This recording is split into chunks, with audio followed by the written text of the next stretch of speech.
Preparando o conteúdo e o seu plano de aula. Sem dúvida, né, gente? O plano de aula tá bonitinho, azeitadinho, a gente já deu aula sobre isso, mas é fundamental para que a sua aula possa transcorrer bem. E você sabe, ó, que para que ele tenha sucesso, ele tem que ser antecipado, você não vai deixar para fazer 5 minutos antes da aula, tem que estar esboçado nos mínimos detalhes e articulado entre os diversos momentos da aula, quais são os links, as transições que você vai fazer.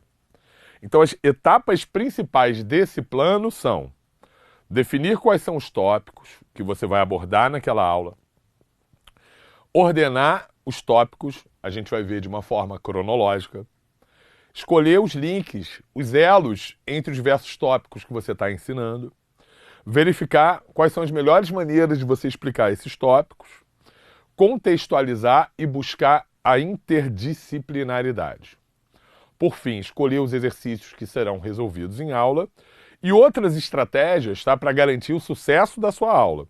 Que estratégias? Como preparar o quadro, como escolher as cores e lecionando para si mesmo. São as principais estratégias que você vai ter que fazer para que o seu plano de aula e a sua aula possam ser, de fato, um sucesso. Ok? Então vamos dar uma olhada aqui em quais são esses passos importantes para garantir o sucesso da sua aula nota 10. Primeiro, definindo os tópicos e os objetivos de aprendizagem. Quais são os valores que vão ser desenvolvidos? Quais são os objetivos da sua aula em questão? Definição prévia de todos os tópicos a serem abordados na aula. Não tem por que improvisar. A gente vai abordar o tópico A, B, C e D. Então, meu objetivo da aula é abordar esses 4 tópicos. Ordenação dos tópicos de maneira cronológica. Essa palavrinha que ela está na moda, né? Essa contação de história. Storytelling. Cara, apresenta o conteúdo como se fosse uma história. Apresenta. Com o início, o meio, o fim. Que o fim ele tem ali uma grande, sabe, novidade para o aluno, uma grande conquista. Sem dúvida. Isso ajuda a gerar a faísca, o brilho nos olhos dos nossos alunos. Né? É contar a sua aula como se fosse uma história bacana, para que o aluno se sinta motivado em aprender aquilo. O fluxo natural de informações, ele tem que garantir o cumprimento dos pré-requisitos. É lógico, sabe? Se o aluno não teve operação fundamental de matemática, ele não tem como aprender logaritmo. Não tem como aprender PAPG.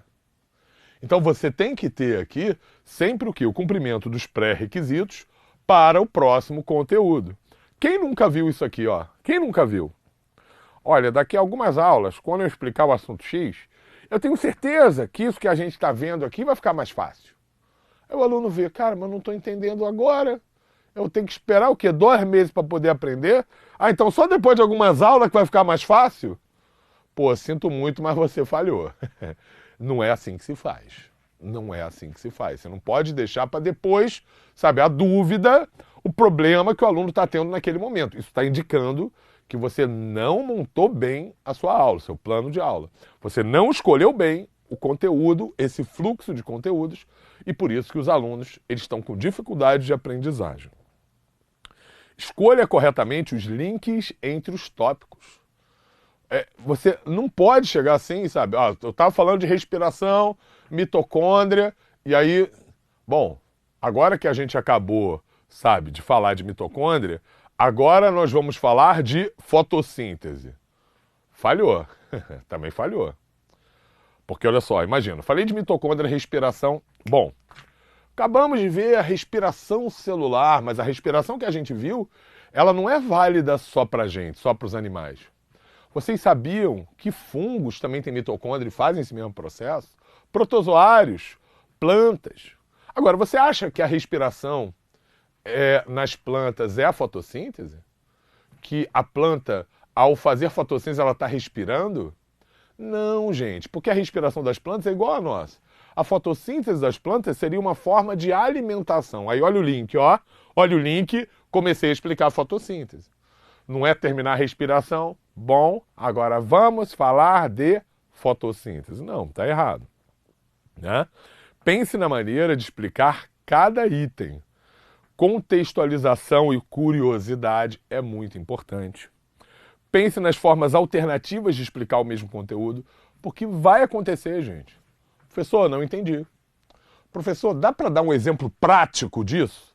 E se você não pensou nessas outras formas de explicar, dificilmente você vai conseguir pensar em 5 segundos sob pressão com a turma toda olhando na sua direção, né? Então você tem que pensar em novas formas de explicar aquele conteúdo, sim. Para isso, é fundamental que você tenha um domínio amplo do tema. E como é que você conquista isso? Estudando, se preparando. Porque com domínio amplo do tema, você vai sentir mais à vontade para buscar essas várias formas de explicação. E mesmo assistindo a aula de outros professores, né? Assistir aulas de outros professores também é bastante importante. Porque ao assistir às aulas dos outros professores, você vai enxergar diferentes formas, diferentes abordagens. E você vai criar a sua ideal. E se a sua não funcionar naquela aula, você pode utilizar outras formas na tentativa de explicar aquele aluno que está tendo algum tipo de dificuldade. E por fim, a interdisciplinaridade, né, que a gente fala tanto aqui no nosso curso. Porque é fato que para o aluno não existe a biologia, não existe a química, a física. Existe um problema a ser resolvido. Então, quanto mais conexões a gente conseguir estabelecer com as outras disciplinas, melhor. Muitas vezes, até a avaliação ela pode ser conjunta. Eu trabalho em colégios que às vezes fazem isso. Quando nota-se que o mesmo conteúdo está sendo dado, né, de formas lógico, respeitando a individualidade das disciplinas, mas está sendo dado mais ou menos ao mesmo tempo, pô, vamos fazer uma avaliação conjunta, um trabalho conjunto, isso é legal, poupa trabalho do aluno e promove uma maior interconexão desses conhecimentos na cabeça do aluno. E por fim, né, gente, escolha os exercícios que serão resolvidos durante a aula. Primeiro, você tem que saber fazer os exercícios, né? Então não vai chegar lá e fazer um exercício e não, tá errado. Não, você tem que saber fazer o exercício. Até hoje. Quando eu vou dar uma aula de exercício, eu pego a lista, vejo o gabarito. Até porque às vezes você pode até discordar do gabarito. Olha, o gabarito é esse, mas o erro está aqui, aqui, aqui, aqui. Você já tem o discurso pronto na hora que você for apresentar para o seu aluno. Então é muito importante que haja essa preparação prévia. Que os exercícios eles tenham uma escala crescente de dificuldade. É muito comum que o professor novo, querendo mostrar serviço, bota só questão nível NASA. Ó, preparei uma lista de exercício IME. Gente, o aluno não vai conseguir fazer. E aí, em vez de estar motivando o aprendizado dele, você está criando ali um quadro de decepção. De eu não vou conseguir resolver. Então, seu objetivo ali é criar, ó, isso aqui nível básico, intermediário e mais pesado. Para que o aluno ele possa saber, sabe, se ele, de fato, em que nível ele está de aprendizagem e diagnosticando um problema que você possa intervir para que ele possa aprender melhor aqueles conteúdos que você apresentou. Tudo bem?